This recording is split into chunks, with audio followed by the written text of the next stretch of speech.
കോഴിക്കോട് ബാലുശ്ശേരിയിൽ 2 ദിവസങ്ങളിലായി നടത്തിയ പരിശോധനയിൽ 400 ലിറ്ററിലധികം വാഷും നിരവധി വാറ്റ് ഉപകരണങ്ങളും കണ്ടെടുത്തു. എക്സൈസ് നടത്തിയ പരിശോധനയിലാണ് വാറ്റ് പിടികൂടിയത്.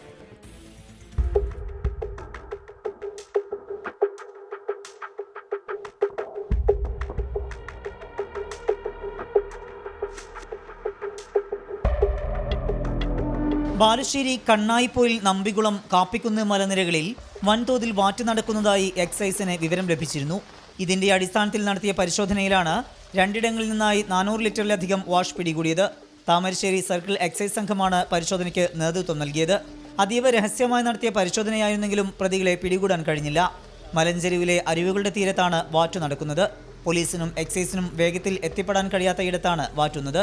തെരഞ്ഞെടുപ്പ് ആഘോഷത്തിന്റെ പശ്ചാത്തലത്തിൽ വാറ്റ് സജീവമാകുന്നുണ്ട് എന്ന വിവരത്തിന്റെ അടിസ്ഥാനത്തിൽ പോലീസും എക്സൈസും പരിശോധന ശക്തമാക്കിയിട്ടുണ്ട്.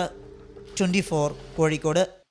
വിധി ദിനത്തിൽ 24 മാജിക് ജൂൺ 4 ചൊവ്വാഴ്ച രാവിലെ 5 മണി മുതൽ 24-ൽ.